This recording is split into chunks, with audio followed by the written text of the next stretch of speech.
National mission for old pension scheme Bharat के banner तले हजारों कर्मचारियों ने रविवार को दिल्ली के जंतर मंतर पर रैली आयोजित कर प्रधानमंत्री नरेंद्र मोदी से पुरानी पेंशन की बहाली करने की मांग की है।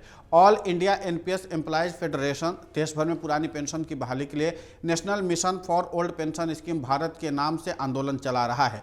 All India NPS employees federation के राष्ट्रीय अध्यक्ष डॉक्टर मनजीत सिंह पटेल ने कहा कि देश भर के लाखों कर्मचारियों को यकीन है कि मामला भी पीएम मोदी के नेतृत्व में ही हल होगा। जंतर मंतर पर जम्मू कश्मीर, पंजाब, चंडीगढ़, दिल्ली, हरियाणा, उत्तर प्रदेश, उत्तराखंड, बिहार, छत्तीसगढ़, मध्य प्रदेश, महाराष्ट्र, मिजोरम, नागालैंड, मणिपुर, तेलंगाना व दिल्ली सहित विभिन्न राज्यों और केंद्र सरकार के कई विभागों के कर्मचारी इस रैली में शामिल हुए। डॉक्टर मनजीत सिंह पटेल, राष्ट्रीय अध्यक्ष all India NPS employees federation की अध्यक्षता में हुई इस रैली को पेंशन जय घोष महारैली का नाम दिया गया है।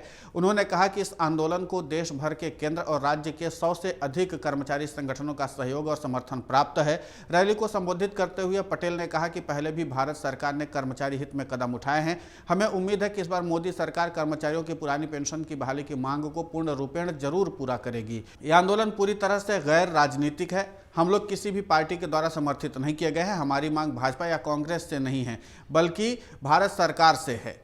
फेडरेशन के राष्ट्रीय अध्यक्ष मनजीत सिंह पटेल ने कहा कि जब भारत सरकार सेवा काल में डेथ या डिसेबिलिटी के केस में एनपीएस कर्मचारियों के लिए ओल्ड पेंशन स्कीम विकल्प को चुनने का प्रावधान कर सकती है, तो उसी विकल्प का प्रावधान सेवानिवृत्ति, स्वैच्छिक सेवानिवृत्ति और अनिवार्य सेवानिवृत्ति पर क्यों नहीं दे सकती है। इस प्रावधान से कर्मचारियों को उनका अंशदान भी जीपीएफ की तरह ब्याज सहित वापस मिल जाएगा और पुरानी पेंशन भी।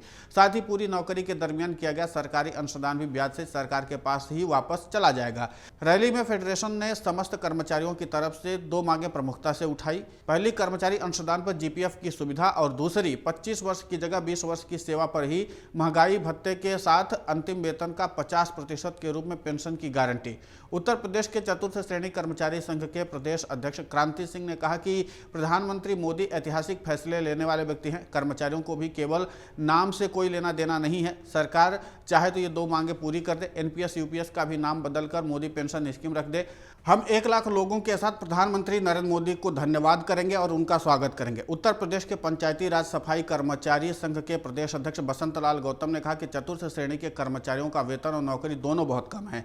ऐसे में उन्हें रिटायरमेंट पर एनपीएस में कुछ मिलने वाला नहीं है, इसलिए पुरानी पेंशन ही एकमात्र इसका हल है। आज एनपीएस के चलते 1.5 लाख सफाई कर्मचारी असुरक्षित हो गए। सरकार को पुरानी पेंशन फिर से बहाल करनी चाहिए।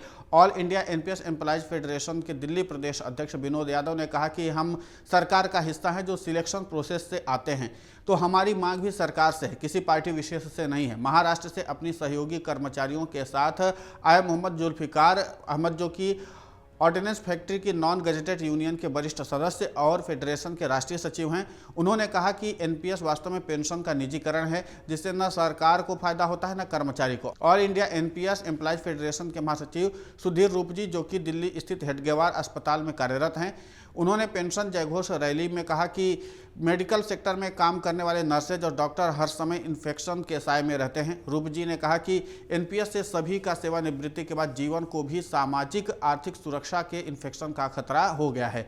उधर प्रदेश लोक निर्माण विभाग कर्मचारी संघ के प्रदेश महामंत्री जेपी पांडे ने कहा कि लोक निर्माण विभाग के कर्मचारी भारत के निर्माण में लगे, लेकिन भारत सरकार को शायद उन कर्मचारियों के बुढ़ापे की चिंता नहीं है। यही वजह है कि सरकार एनपीएस और यूपीएस को देश भर के कर्मियों पर थोप रही है। उत्तर प्रदेश के राज्य कर्मचारी महासंघ के प्रदेश अध्यक्ष रामलाल यादव ने कहा कि ओल्ड पेंशन बहाली की आस में हमें केवल सिर्फ प्रधानमंत्री नरेंद्र मोदी से ही उम्मीद है, जो इसे पूरा करेंगे। रैली में तकरीबन 40 बड़े कर्मचारी नेता शामिल हुए, जिनमें रामलाल यादव, जेपी पांडे, प्रदीप सरल, बंटी सिंह, राजेश भाटी, संजीव कुमार वर्मा, रमेश बिरमोड, मालिक रफीक, जगमीत बाली, अमरदीप कौर, प्रभदीप सिंह, नरेश जोलान, जनक सिंह रावत, तेजराज पटेल, आशीष कुमार सिंह, अंकुर त्रिपाठी विमुक्त, नीरज पटेल, शशिकांत शर्मा, जयशंकर कुमार आदि शामिल हुए।